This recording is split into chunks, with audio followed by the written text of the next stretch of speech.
Hello everyone, మనం నిన్నటి వీడియోలో మాట్లాడుకున్నాం గుర్తుందా? సోనం వాంగ్చుక్ నిరాహార దీక్ష చేస్తున్నాడని. అతను గత 20 రోజులుగా ఢిల్లీలోని జంతర్ మంతర్ దగ్గర నిరాహార దీక్ష చేస్తున్నాడు. అసలు ఆ నిరాహార దీక్ష ఎందుకు అతను స్టార్ట్ చేశాడు, దాని వెనుక ఉన్న కారణాలేంటి? అతను నిరాహార దీక్ష స్టార్ట్ చేసినప్పటి నుంచి ఇప్పటివరకే దాదాపు 9 kgs వెయిట్ లాస్ అయ్యాడు. అలాగే అతని మజిల్స్ కూడా కరిగిపోతున్నాయని డాక్టర్స్ హెచ్చరించారు. ఇదంతా మనం నిన్నటి వీడియోలో చాలా క్లియర్గా మాట్లాడుకుందాం. ఆయన ఏది ఏమైనా జూలై 20 వరకు బతికుంటానని, ఒకవేళ బతికుండకపోయినా చనిపోయినా కూడా ఆత్మరూపంలో వచ్చి పార్లమెంట్ మార్చి కొనసాగిస్తానని చెప్పాడు. బట్ ఫ్రెండ్స్, ఆ డెడ్ లైన్కి కేవలం ఒక రోజు ముందే, అంటే జూలై 19నే ఆయన శరీరం ఆయన మాట వినడం మానేసింది. ఇప్పుడు అక్కడ ఢిల్లీలో అసలు ఏం జరుగుతుంది? నిరాహార దీక్ష ఇంకా కొనసాగుతుందా లేదా? అతని ఆరోగ్య విషయంలో డాక్టర్స్ ఏం చెప్తున్నారు? ఇవన్నీ ఈ వీడియోలో మనం చాలా క్లియర్గా డిస్కస్ చేసుకోబోతున్నాం. ఈ వీడియోని ఎక్కడ స్కిప్ చేయకుండా చివరి దాకా చూడండి. Hello everyone, welcome to Infolight. This is Kiran. Saturday early morning 7:40కి పోలీసులు వాంగ్చుక్ నిరాహార దీక్ష చేస్తున్న జంతర్ మంతర్ దగ్గరికి వచ్చారు. అప్పటికే వాంగ్చుక్ ఈ దీక్ష చేపట్టి 21 రోజులకు చేరింది. అప్పుడు ఆయన ఆరోగ్యం నిలకడగా లేకపోవడంతో పోలీసులు అతన్ని బలవంతంగా హాస్పిటల్కి తీసుకెళ్లారు. అసలు పోలీసులు ఆయన్ని ఎందుకు బలవంతంగా హాస్పిటల్కి తీసుకెళ్లాల్సి వచ్చింది? ఎంతోమంది అక్కడున్న నిరసనకారులు పోలీసులు అతన్ని హాస్పిటల్కి తీసుకెళ్ళడానికి అడ్డుకున్నా కూడా వాళ్ళు అంత బలవంతంగా ఎందుకు హాస్పిటల్కి తీసుకెళ్లారు? ఇది వాళ్ళ సొంత నిర్ణయమేం కాదు. ఇక్కడ పోలీసుల అఫీషియల్ స్టేట్మెంట్ ప్రకారం ఢిల్లీ హైకోర్టు ఆర్డర్స్ మేరకు అండ్ అలాగే మెడికల్ ఎక్స్పర్ట్స్ టీమ్ ఆర్డర్స్ మేరకు వాంగ్చుక్ ఆరోగ్యం బాగా క్షీణించడంతో అతన్ని హాస్పిటల్కి తీసుకెళ్లాల్సి వచ్చిందని వాళ్ళు వివరించారు. మీకు గుర్తుందా, నిన్నటి వీడియోలో మనం చెప్పుకున్నాం, ప్రతి పౌరుడి ప్రాణం ముఖ్యమని ఢిల్లీ హైకోర్టు చెప్పిందని. అదే ఆర్డర్ ఇప్పుడు పోలీసులు అమలు చేస్తున్నారు. బట్ ఫ్రెండ్స్, ఇది అంత సైలెంట్గా ఏం జరగలేదు. వాంగ్చుక్ని హాస్పిటల్కి తీసుకెళ్తుంటే అక్కడున్న మద్దతుదారులు అండ్ అలాగే నిరసన తెలపడానికి వచ్చిన ఎంతోమంది జనాలు అడ్డుకోవడానికి ట్రై చేశారు. దీంతో అక్కడున్న నిరసనకారులకి అండ్ పోలీసులకి పెద్ద గొడవ కూడా అయింది. కొందరు నిరసనలు తెలిపారు, మరికొందరు పోలీసు వెహికల్ని చుట్టుముట్టడానికి ట్రై చేశారు.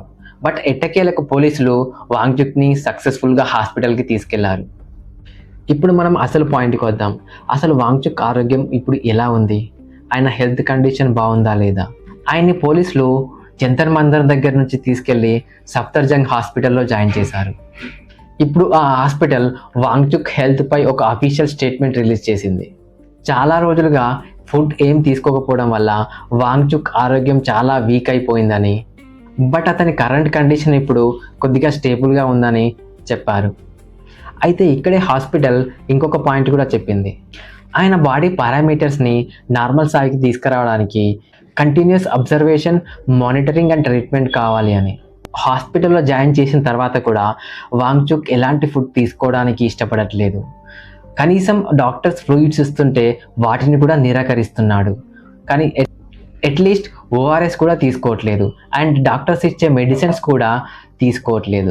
ఫ్రైడే నైట్, అంటే ఈ పోలీసులు హాస్పిటల్కి తీసుకెళ్లాల్సిన ఒక్కరోజు ముందు ఆయన ఒక వీడియో రిలీజ్ చేశాడు. అందులో ఆయన ఏం చెప్పారంటే, తను దీక్ష స్టార్ట్ చేసినప్పటి నుంచి ఇప్పటి వరకు దాదాపు తన బాడీలో 20% వెయిట్ లాస్ అయ్యానని, బట్ అయినా కూడా ఈ దీక్షను తన కొనసాగించే ఆలోచనలోనే ఉన్నాడని చెప్పాడు. 20% ఫ్రెండ్స్, ఒక్కసారి ఆలోచించండి. మన బాడీలో 20% వెయిట్ లాస్ అయితే ఎలా ఉంటుందో. 20% అంటే మన బాడీలో 5వ వంతు వెయిట్. మన బాడీలో 5వ వంతు వెయిట్ లాస్ అయితే ఎంత సీరియస్ అండ్ క్రిటికల్ కండిషన్లో ఉంటామో ఒకసారి మీరే ఊహించుకోండి. ఒక వ్యక్తి తన ప్రాణాలను పణంగా పెట్టి పోరాడినా కూడా ఈ సిస్టమ్ స్పందించడం లేదు.